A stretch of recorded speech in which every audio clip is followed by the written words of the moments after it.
En tant qu'artiste gospel, comment je participe à l'évangélisation? Je finis par comprendre que, comme la Bible dit, que nous sommes des témoins qui témoignent de ce que Dieu fait, de ce que Dieu, de l'amour de Dieu pour l'humanité.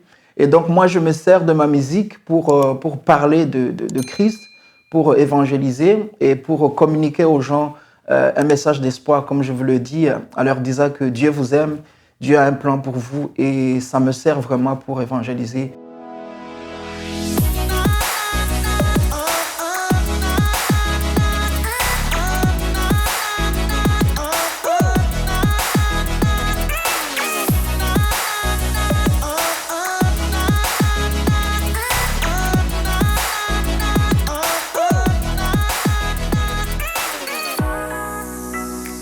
Je m'appelle Pacifique Kaïdema. Je suis marié, père à 3 enfants.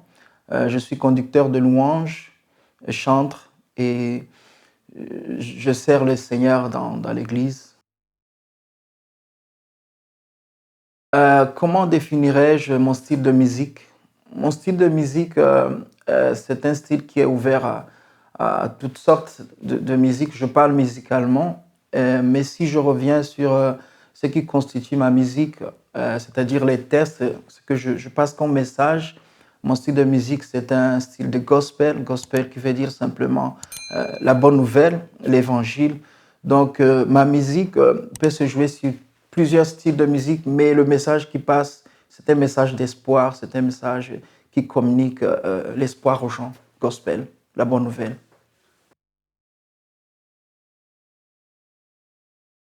Les projets sur lesquels je travaille actuellement, je suis en train de travailler sur un single qui va sortir très bientôt, que vous découvrirez et très très bientôt.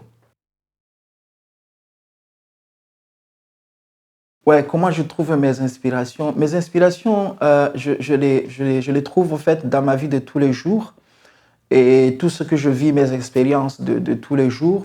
Et c'est là que je trouve mes inspirations. Aussi, je les trouve aussi dans ce qui se passe autour de moi, des témoignages des personnes.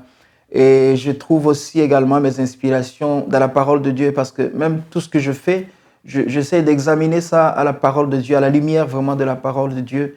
Et c'est comme ça que mes inspirations me viennent. Vraiment, c'est mes expériences de tout le temps, mais bien examinées à la parole de Dieu.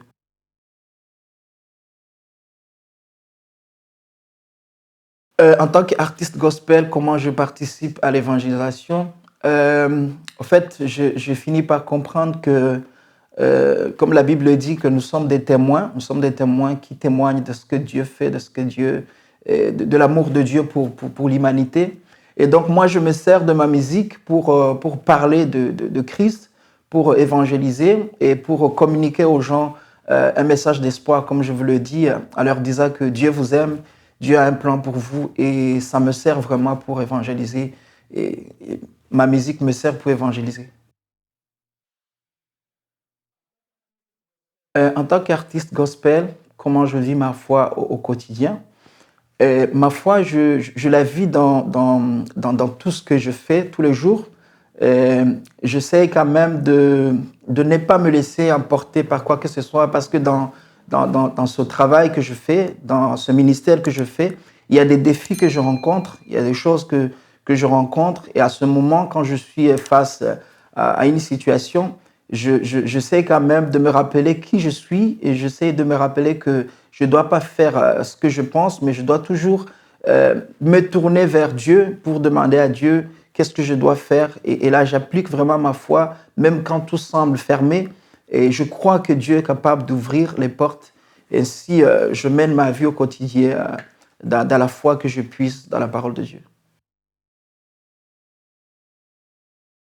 Quelle est la place du Saint-Esprit dans ma musique, dans tout ce que je fais?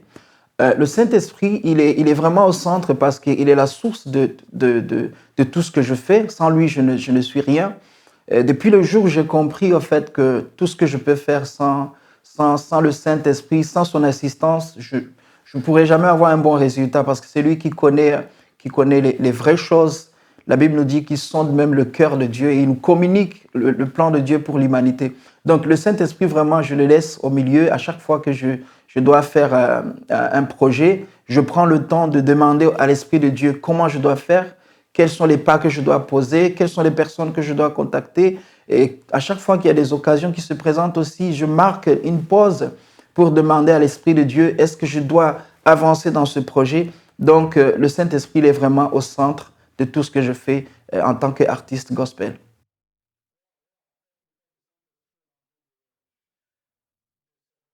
Ouais, comment je fais pour garder ma vie connectée à Dieu dans cette période où les églises sont fermées?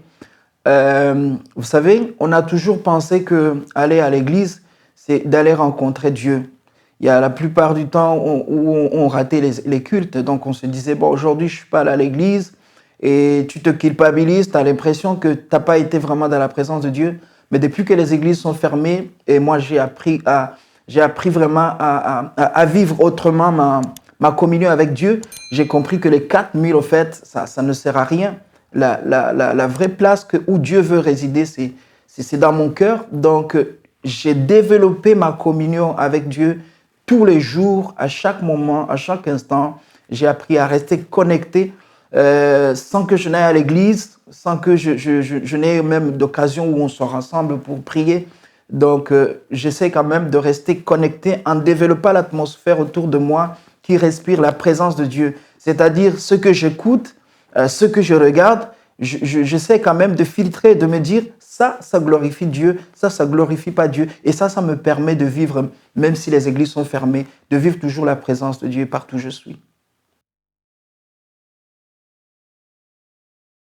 Ah oui, comment je reconnais que c'est le Saint-Esprit qui me guide dans tout ce que je fais? Le Saint-Esprit, pour commencer, c'est l'Esprit de Dieu. C'est l'Esprit de Dieu et Dieu est un avec son Esprit. Donc, dans tout ce que je vais faire comme un projet ou quelque chose, je me réfère toujours à la parole de Dieu. Et quand je regarde et que je vois que ce que je vais faire glorifie Dieu, le Saint-Esprit atteste et le Saint-Esprit me donne la confiance. Il me communique, il me parle. Et la Bible dit qu'il peut nous parler par une voix douce dans nos cœurs. Et donc, il me donne cette assurance et je fonce. Et cela me rassure qu'il est là, qu'il est présent. Le message d'espoir que je donnerai à ceux qui m'écoutent, j'ai envie de dire à quelqu'un que peu importe ce que tu serais en train de vivre, peu importe ce que tu traverses actuellement, il y a de l'espoir pour toi.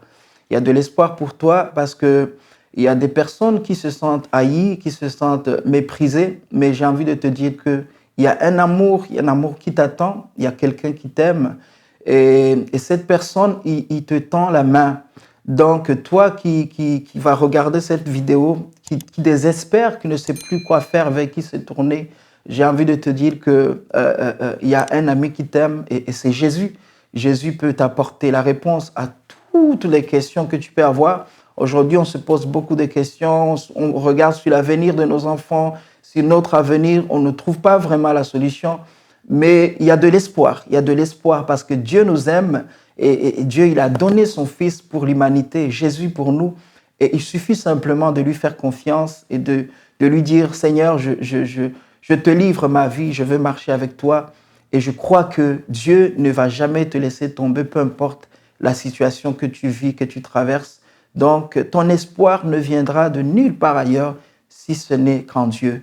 Donc, je t'invite vraiment à croire et à faire confiance à Jésus, seul qui peut te sauver.